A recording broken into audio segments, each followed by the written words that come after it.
Today we're wrapping up this mini-series I've been sharing for the last 3 days with part 4 of this cycle syncing phases mini-series, talking all about the autumn phase today, which is a time for structure and preparation. I also like to refer to this phase as the nurture phase. Think of it as a time like you are gathering your nuts and seeds, just like squirrels do for winter, because this is a season to nurture yourself and finish those projects that you started. So go ahead and make yourself a cozy drink as we dive into the contents of this episode. Feeling stuck in the chaos? If you're ready to regain control of your home, schedule, and time for yourself, you're in the right place. Hi, I'm Jynae, a wife, mom, and homemaker who turned my household chaos into purpose with simple, flexible routines. I'm here to help you create a cozy, clutter-free home and reclaim your time for what matters most. Grab that laundry basket and let's get started. Okay, like I've talked about in the 3 previous episodes, before I dive into the content of today, I want to quickly pause and encourage you to check out the 2 foundational episodes I've already shared here on the podcast. If you haven't already, episode 6, I break down the why behind cycle syncing and why it's such a powerful tool for women. And then over on episode 10, I share practical tips to help you start cycle syncing yourself in a way that works for your unique body. Because as I've mentioned before, cycle syncing isn't a one-size-fits-all. Every woman's body is different. So these 2 episodes I just mentioned are key to understanding and personalizing this practice. So if you haven't already given them a listen, I really would recommend that you hit pause right now on this episode and then go start there. I should also mention that if this is the first episode that you're listening to of this 4-part mini-series I've done, I actually think you should stop here and go back to part 1 of the series and listen to them each step by step before you listen to this one, because it'll just all make so much more sense if you start from the beginning. So the link for episodes 6 and 10 that I mentioned will be in the show notes, and then I'll also have the links for the first 3 episodes in the show notes for you as well. Okay, all of the housekeeping aside, because that's how it feels when I'm sharing these announcements and the little things that you guys need to worry about first. Now that that's aside, let's dive into today's episode, talking all about the autumn nurture phase. So when does this phase start? It starts right after the ovulation ends. And like I talked about in the last episode, we'll talk about when that is. But this nurture phase lasts 10 to 14 days. It's one of the longest phases. In fact, it is the longest phase. So think of it as a time for nesting, preparing, and nurturing yourself and your home. The seasonal analogy I was able to come up for this specific phase would mirror the work of squirrels gathering nuts for winter or farmers harvesting their crops in the fall. It's a time for prepping and wrapping up those loose ends, just like getting everything in order before the stillness of winter hits. In this phase is when you would focus on completing projects and creating a nurturing, organized environment, because just think about it. Think about those squirrels out in nature. Why are they gathering their nuts? Squirrels don't actually hibernate. Not sure if you knew that. They're out all throughout the winter. But in the winter, nothing is producing. So if they didn't gather their nuts through the seasons where there's lots of nuts available to them, all of those seeds and everything, they would starve. And so it's the exact same thing here. You need to take this time to finish those projects, wrap them up, because winter is coming. That's the next phase. Winter comes after this phase. And so we're wrapping up those projects that we started earlier on. We're getting our home in order. We're getting organized without taking on too much and I'll get into the energy side of this later on in this episode, but we don't have as much energy now. So while we do still have some energy, it's not fully depleted, we don't have a ton. So we're going to be mindful of this. We're going to take things slow, but we do need to really hone in on that, getting things in order, the organization side of this. Just like the squirrels, they're getting organized with their nuts and their seeds, storage, getting put in their little pantries or larders or whatever you want to call it. So to expand on this whole squirrel analogy, think of it this way. In the spring and summer, the squirrels are out breeding and raising their families. It's the exact same for us women as our other 2 phases before this phase. The spring and summer phases when we feel our best, our energy peaks, and we're in our get it done mode. Just like the squirrels, they're busy raising their families, we're busy getting things done. But now fall has hit, and just like the squirrels, it's time for us to get down to business and be serious, because winter's coming soon and there's no stopping it. For the squirrels, the nuts, pine cones, seeds, they're all ripe now, so they can go ahead and store them away. and stash them for the winter. And for us, this is the time that we need to bring all of those activities we did in those previous 2 phases when we had all the energy, and we need to bring those to a close. So basically what this autumn/nurture phase is all about is a phase that invites us to honor the work that we did in those previous phases. But now we need to bring that work to completion, and so that we can set ourselves up for a peaceful, restorative winter phase. Because if we don't do this, if we don't bring those projects that we started to a close, now we're going to be stressing about them when we're in the winter phase. And if that's what's happening, well, okay, now we're going to be totally off of this whole cycle syncing experience. If we're not properly aligning with the natural energy of our body, and we're not syncing that with our routines, with the things that we do in a day, with the choices we make, and the way we take care of ourselves, everything's going to fall out of alignment, and you're going to feel overwhelmed and stressed. So the whole point of me teaching you about cycle syncing is you need to now make the steps, make the changes so that you can align with it. Because like I said, if you don't gather your nuts and seeds, if you don't bring those projects to a close, get organized in a simple way, you're going to feel overwhelmed in the winter phase. And in the winter phase, we're not supposed to be feeling overwhelmed. We're supposed to be taking that week, that short little period, to be reflective, to sit and take time for ourselves, to rest. It's a time that we're not supposed to be doing anything. So if we're not bringing everything to a close in the autumn phase like we're supposed to, it's literally just going to set you up for failure and chaos. Okay, so let's move into the emotional side of how we're feeling in this autumn phase. During this time, you're feeling more detail-oriented. So this is a great time for analyzing and getting organized. And I've mentioned this in a previous episode.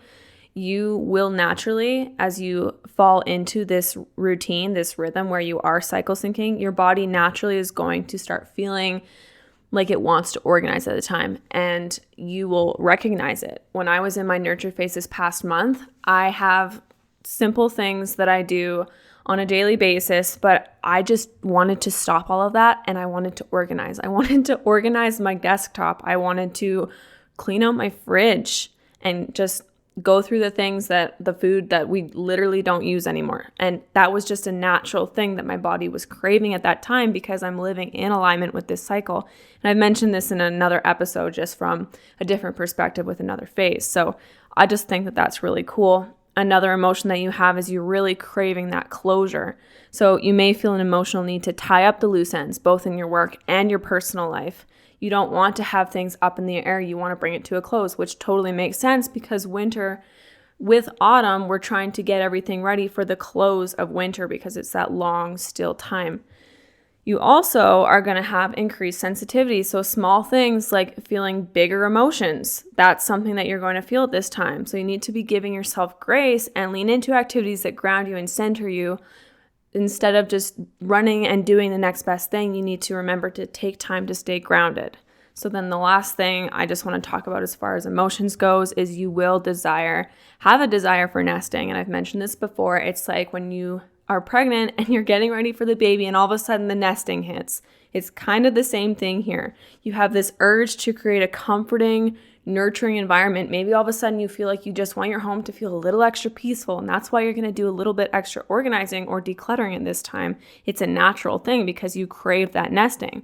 So you can honor this by spending time in activities that make you feel safe and cozy. And for me, sometimes that might mean going thrifting and finding a new cute picture frame that I've been wanting to put on maybe the wall in my kitchen. And that makes me feel like I'm nesting and making a space extra cozy.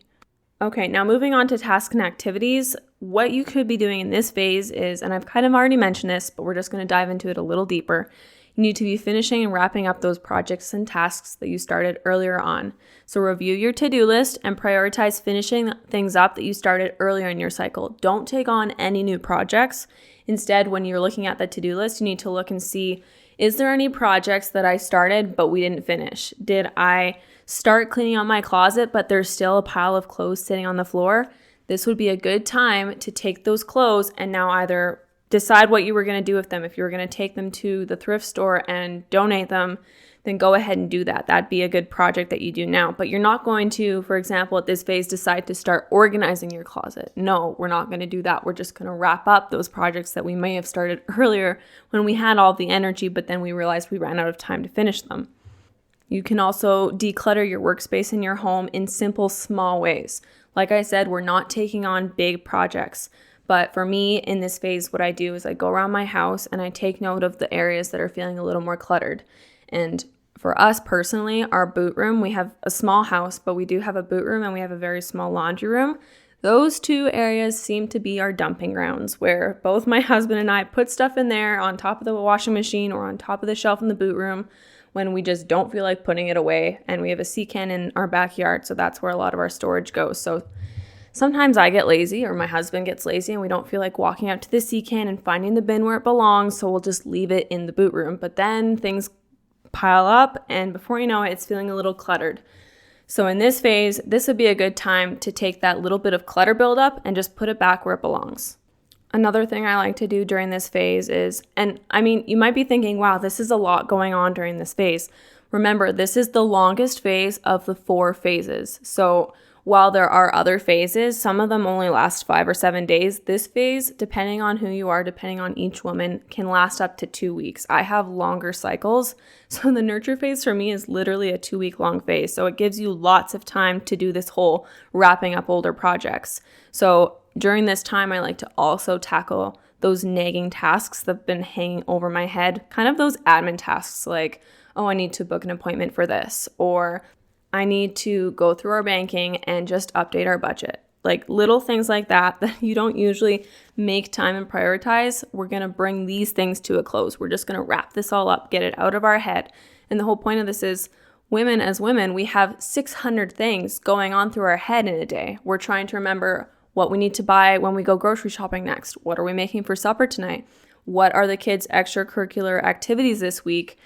Who have I forgotten to text back? Do I need to follow up on all these things? Like the list goes on. And so it's really important in this phase to start getting those things out of our head, start tackling them so that when winter phase comes up, we have that freedom in our mind to just truly relax and not have to worry about so much.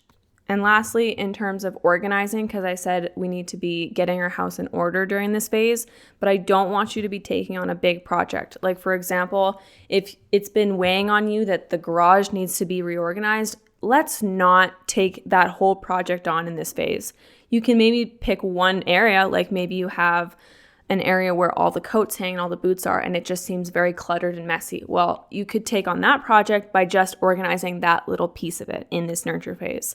The nurture phase is a time where you can easily become overwhelmed because your energy levels have now dropped. So you need to be mindful of that. Don't put too much on your plate. Take on little projects bit by bit as you see that you have the capacity for it, if you feel like you have the energy. But just remember, don't put too much on your plate or else it's going to overwhelm you. And in terms of putting too much on your plate during this time, like I mentioned in the previous episode where we talked about the summer flourish phase, which is when we should be doing our socializing, in this time, in this phase specifically, to me, I don't usually do a ton of socializing during this time. In fact, usually I say no to social events and I take this time to just do that nurturing, nesting at home. This is the time I focus on those wrapping up those projects, and sometimes it can just make me feel like I don't have the extra energy or capacity to be socializing during this time. So for me, that's just a boundary that I've set. The last thing I wanted to cover before we wrap this all up is just touching more on the whole nurturing yourself thing. Like I said, it's very easy for you to feel overwhelmed during this time. So make sure that during these moments of your day where you're organizing, you're wrapping up projects, you can't go as hard as you were in the summer phase. You can't just power through. You need to take it a little bit by a little bit. Like maybe you only dedicate 20 or 30 minutes to something, whereas normally you might spend an hour. Break them up smaller bits because you will get overwhelmed otherwise. So maybe take a break, go make yourself a coffee and just sit and listen to music or watch a cozy show. I love watching Little House on the Prairie or Hallmark things, and that's something that makes me feel like I hit a reset button. So I won't do it every day, but every once in a while I'll do it, and I'll especially do that in the nurture autumn phase when I need that grounding activity. So you can do that, or you could go for a walk, anything that makes you feel like you're coming back to yourself, if that makes sense. Okay, so this episode went way, way, way longer than I had anticipated. I said that these were going to be mini series, so they're supposed to be 10 minutes or less, but I just felt like there was so much to talk about, and I felt God just bring so many different things to my mind spontaneously that I didn't even have written down, because this phase is just very important to me. And like I said, it's the longest phase.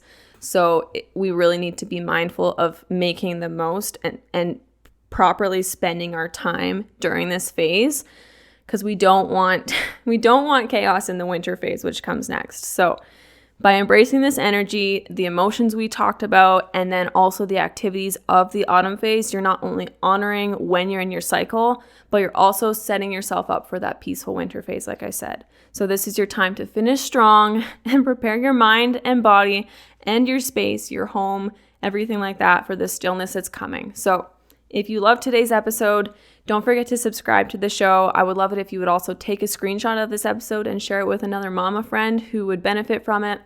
I'm so grateful and happy that you could join me for this final episode in our 4-part series, discovering and diving deeper into the 4 different phases of cycle syncing.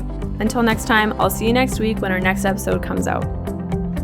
Before you go, if this podcast has encouraged or helped you in any way, the best way that you can show your support is by subscribing to the show and leaving a written 5-star review. Your words truly make my day and remind me why I love sharing here. You can also snap a screenshot of this episode and share it with a friend or post it to your Instagram stories. Make sure to tag me at Her Stable Home. Thanks so much for listening, friend. I will see you next time.